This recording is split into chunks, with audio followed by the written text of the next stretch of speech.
ಪಾಠದಲ್ಲಿ ಕೇಳಬಹುದಾದಂತಹ ಕೆಲವೊಂದು multiple choice ಕ್ವಶನ್ಸನ್ನು discuss ಮಾಡೋಣ. ಯಾವ ಎಕ್ಸಾಮ್ಗೋಸ್ಕರ ಅಂತಂದರೆ ಟೆಟ್ ಎಕ್ಸಾಮ್ಗೋಸ್ಕರ.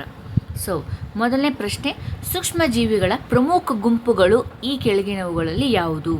ಬ್ಯಾಕ್ಟೀರಿಯಾ, ಶಿಲೀಂಧ್ರ, ಪ್ರೋಟೋಜೋವಾ ಇವೆಲ್ಲವೂ ಸಹ ಸೂಕ್ಷ್ಮಜೀವಿಗಳ ಪ್ರಮುಖ ಗುಂಪೇ ಆಗಿದೆ.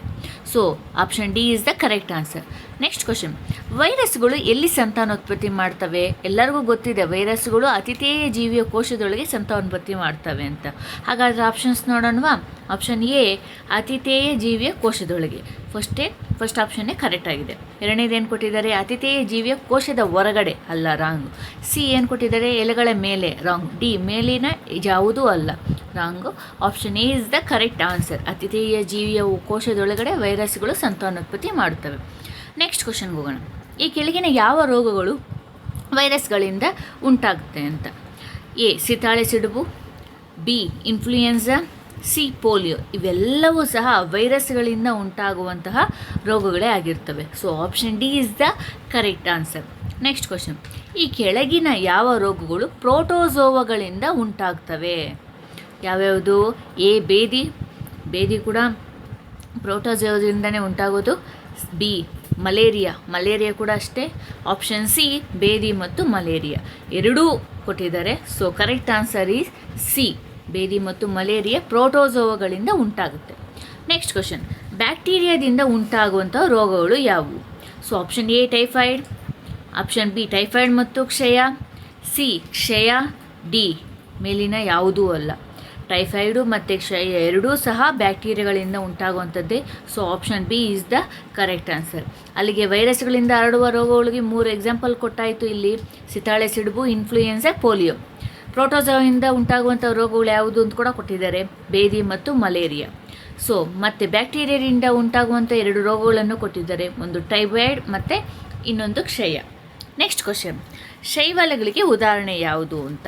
ಶೈವಾಲಿಗೆ ಉದಾಹರಣೆಗಳು ಯಾವುದಂದರೆ ಕ್ಲೆಮಿಡೋಮೋನಾಸ್ ಮತ್ತು ಸ್ಪೈರೋಗೇರಾ ಇವೆರಡೂ ಸಹ ಉದಾಹರಣೆನೇ. So option B is the correct answer. Next question, ಈ ಕೆಳಗಿನವುಗಳಲ್ಲಿ ಯಾವುದು ಪ್ರೋಟೋಜೋವಾ ಯಾವುದು ಅಂತ? ಸೊ ಅಮೀಬಾನು ಪ್ರೋಟೋಜೋವಾನೇ, ಪ್ಯಾರಾಮೀಸಿಯಮ್ನು ಪ್ರೋಟೋಜೋವಾನೇ. So option B is the correct answer, paramecium ಮತ್ತು ಅಮೀಬಾ.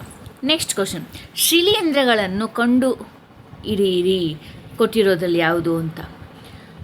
ಬ್ರೆಡ್ ಮೋಲ್ಡ್, ಆಸ್ಪರ್ಜೆಲಸ್, ಪೆನ್ಸಿಲಿಯಮ್ ಇವೆಲ್ಲವೂ ಸಹ ಶಿಲೀಂಧ್ರಗಳೇ. So option D is the correct answer. Next question, ಸೂಕ್ಷ್ಮಜೀವಿಗಳನ್ನು ಈ ಕೆಳಗಿನ ಯಾವ ಉದ್ದೇಶಕ್ಕಾಗಿ ಬಳಸುತ್ತಾರೆ? ಬ್ರೆಡ್ ತಯಾರಿಕೆಗೆ, ಕೇಕ್ ತಯಾರಿಕೆಗೆ, ಮೊಸರು ತಯಾರಿಕೆಗೆ. ಹೌದು, ಇವೆಲ್ಲದರಲ್ಲೂ ಸಹ ನಾವು ಕೆಲವೊಂದು ಸೂಕ್ಷ್ಮಜೀವಿಗಳನ್ನು ಬಳಸ್ತೀವಿ. ಸೊ ಫಾರ್ ಎಕ್ಸಾಂಪಲ್, ಮೊಸರು ತಯಾರಿಕೆಗೆ ನಾವು ಬಳಸುವಂಥದ್ದು ಲ್ಯಾಕ್ಟೋಬ್ಯಾಸಿಲಸ್ ಅನ್ನುವಂಥ ಒಂದು ಬ್ಯಾಕ್ಟೀರಿಯಾ. ಕೇಕ್ ತಯಾರಿಕೆಯಲ್ಲಿ, ಬ್ರೆಡ್ ತಯಾರಿಕೆಯಲ್ಲಿ ಈಸ್ಟನ್ನು ಬಳಸ್ತೀವಿ. ಸೊ ಆಪ್ಷನ್ 4 ಎಲ್ಲ ಸೂಕ್ಷ್ಮಜೀವಿಗಳನ್ನು ಯಾವ ಉದ್ದೇಶಕ್ಕಾಗಿ ಬಳಸ್ತೀವಿ? ಬ್ರೆಡ್ಗೂ ಉಪಯೋಗಿಸ್ತೀವಿ, ಕೇಕ್ಗೂ ಉಪಯೋಗಿಸ್ತೀವಿ, ಮೊಸರು ತಯಾರಿಕೆಗೂ ಉಪಯೋಗಿಸ್ತೀವಿ. ನೆಕ್ಸ್ಟ್ ಕ್ವಶನ್, ಹಾಲು ಮೊಸರಾಗಲು ಈ ಬ್ಯಾಕ್ಟೀರಿಯಾ ಸಹಕರಿಸುತ್ತದೆ. ಹೀಗೆ ತಾನೇ ನಾನು ಹೇಳಿದೆ, ಮೊಸರು ತಯಾರಿಕೆಗೆ ಬ್ಯಾಕ್ಟೀರಿಯಾನ ಯೂಸ್ ಮಾಡ್ತೀವಿ, ಅದರ ಹೆಸರು ಲ್ಯಾಕ್ಟೋಬ್ಯಾಸಿಲಸ್. ನೆಕ್ಸ್ಟ್ ಕ್ವಶನ್, ದೋಸೆ ಹಿಟ್ಟು ಹುದುಗುವಿಕೆಗೆ ಇದು ಸಹಕರಿಸುತ್ತೆ. ಯಾವುದು? ಈಸ್ಟ್. ಇನ್ನೊಂದು ಯಾವುದು? ಬ್ಯಾಕ್ಟೀರಿಯಾ. ಇವೆರಡೂ ಸೇರ್ಕೊಳ್ಳೋದ್ರಿಂದ ದೋಸೆ ಹಿಟ್ಟು ಹುದುಗುತ್ತೆ, ಅದಕ್ಕೆ ನಮ್ಗೆ ದೋಸೆ ಚೆನ್ನಾಗಿ ಬರುತ್ತೆ. Option C is the correct answer. Next 50th question, East ತನ್ನ ಉಸಿರಾಟ ಸಮಯದಲ್ಲಿ ಏನನ್ನು ಉತ್ಪಾದಿಸುತ್ತೆ? ಈಸ್ಟ್ ತನ್ನ ಉಸಿರಾಟ ಸಮಯದಲ್ಲಿ ಕಾರ್ಬನ್ ಡೈಆಕ್ಸೈಡನ್ನು ಉತ್ಪಾದಿಸುತ್ತೆ.